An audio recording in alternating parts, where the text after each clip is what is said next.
Attends, hein. Voilà.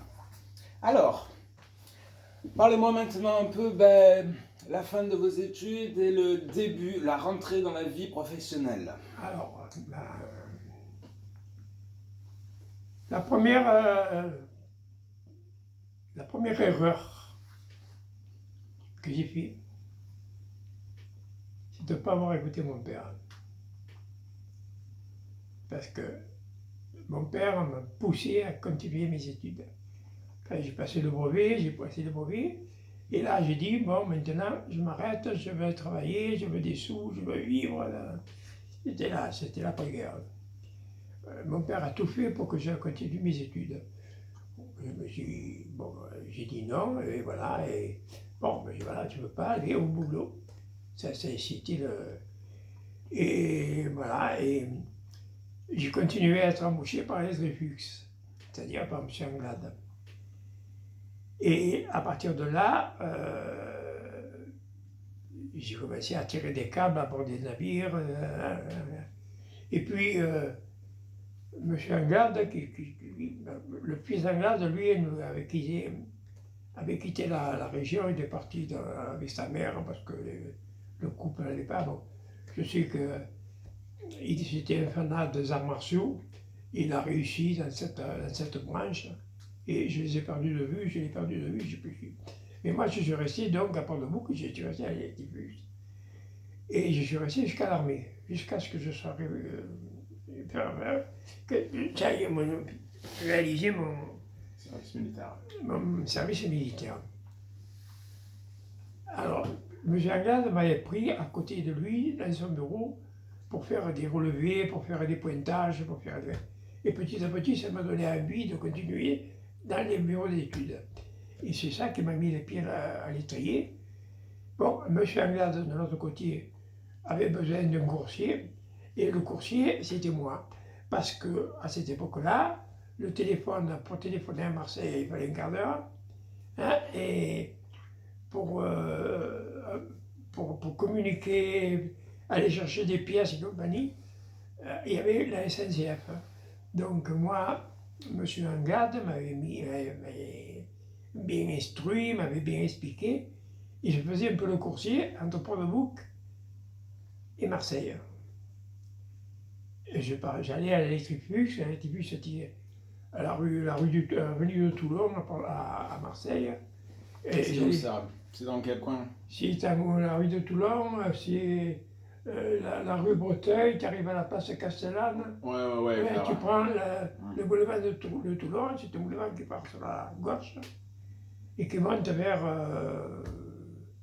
le Charles. Alors, moi, je prenais le train le matin à Port-de-Bouc, je descendais à la gare à Saint-Charles, et de Saint-Charles, je prenais un tram, ou j'allais à pied, selon mes états d'âme, et je montais à la ville de Toulon, j'allais chercher les papiers, les courriers, les payes, mais je ne savais pas, et je retournais ça à Port-de-Bouc. Alors en principe, le voyage, ça faisait en principe le vendredi, mais un peu... Voilà, et il m'est arrivé une anecdote de pas piquer des verres, c'est que un vendredi, il y avait, dans la région, il y a eu un crime qui s'est produit, c'est le crime du Robe. C'est une famille qui avait été tuée dans un blocos au Robe, et je crois qu'on n'a jamais trouvé... mais tout le monde était en effervescence, la police était sur les arbres. Et un jour, je suis parti à Marseille, je suis allé faire ma course là-bas à l'avenue de Toulon, et j'ai repris le train, je suis retourné à la gare, prendre le train sur le coup de midi et quart, et j'arrivais à Port-de-Bouc à 1h30. Et je me suis fait bloquer dans un barrage. Il y avait de la police partout. Et la police m'a demandé le papier. Je ne l'avais pas. Bon, commençait la polémique, qu'est-ce qu'il y a dans ton sac? J'avais une serviette. Bon, j'ai dit, j'ai expliqué ma situation. Ils ont voulu voir. Et dedans, il y avait la paix. Oui. Et je me suis retrouvé à l'évêché. Et un parlement de combat. Alors, j'ai donné tous les repères que j'avais pour debout, mon père, Anglade, monsieur Bonamico, c'était le directeur de Flux, et ça a fait une balle mal. Si bien qu'il y avait une voiture de chantier de service, une voiture de service, qui est venue me chercher à Marseille, à la Vichy. C'était mon premier séjour. Voilà, première anecdote, et c'était à l'époque, c'était à la même époque, c'était avant ou après, je ne me rappelle plus, l'histoire de l'Exodus. Parce qu'on n'a pas parlé de l'Exodus, mais l'Exodus a été un événement qui m'a fortement impressionné. C'est quoi l'Exodus? Alors l'Exodus, c'était les Palestiniens qui avaient décidé d'entrer en Palestine pour créer l'État. Et ils étaient partis d'Allemagne. Ils étaient partis sur un bateau que les Anglais ont intercepté pour les empêcher de débarquer en Israël. Et ces bateaux ont été supprimés et on a reparqué, parce que c'était vraiment ça, on a reparqué les Israéliens qui étaient à bord sur 3 Liberty Ships que les Américains avaient laissés en otage. Là. Et on les a ramenés en Méditerranée et on les a parqués à Port-le-Bouc. Pourquoi Port-le-Bouc? Parce que c'était dans le golfe de Pros, et puis c'était Marseille, c'était la région. Et voilà, alors, un matin, je suis arrivé à Port-le-Bouc chez ma grand-mère, qui était entre les deux tiers maritimes. Et j'ai vu un attroupement, un machin impressionnant, et j'ai surtout connu là, une chose qui m'avait surpris, c'est les caméras de cinéma, parce qu'il y avait le monde entier qui était là. Les caméras montaient sur trépied. Et je suis arrivé devant chez ma grand-mère, j'ai vu une forêt de trépieds comme ça, avec des hommes qui attendaient, sans savoir ce que c'était. Et puis alors après, il y a les jeunes, on était quelques-uns quand même du quartier, pas trop, qui cherchaient un peu à comprendre. Bon, on a été appelés par des gens, des journalistes, il y avait des journalistes partout. Et je me souviens qu'on avait donné des chaises longues dans la cour de chez ma grand-mère pour des gars qui arrivaient là, je ne sais pas comment, qui n'avaient pas dormi de 3 jours pour courir après les bateaux. C'était vraiment impressionnant à vivre. Voilà, et à cette époque-là, on avait quand même un bateau en bois, une barque, qui s'appelait le Tony. Et il y avait des journalistes avec qui j'avais discuté, tout ça.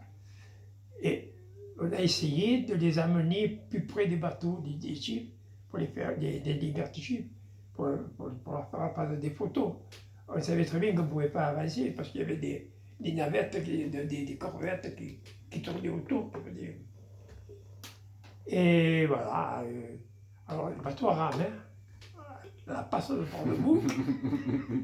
On était 2 ou 3 à ramer et on avait des journalistes pour essayer de prendre des photos. Ben voilà, c'est ce que. Ah, c'est une jolie C'était un événement mondial. Et j'ai lu après pas mal de choses sur l'Exodus. Il y a le film ne parle pas de Port-le-Bouc. L'Exodus, c'était une étagère plus haute, tu vois un peu. Ah oui. Nous, c'était vraiment le populisme parce qu'on a quand même débarqué des malades du Liberty Ship.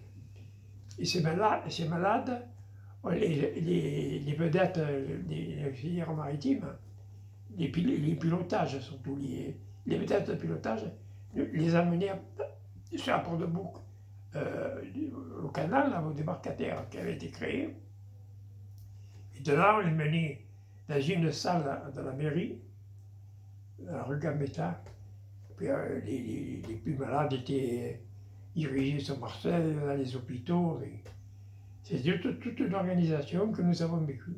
Bah, ça change pas, hein, tu sais, l'histoire se répète, hein, maintenant il y a le coronavirus, là il y a des trucs, c'est exact. Ah, c'est à Carry, le premier ils les ont mis à Carry le rouleau, ils ont pas mis à Port-de-Bouc. Mais à Port-de-Bouc, ça a été...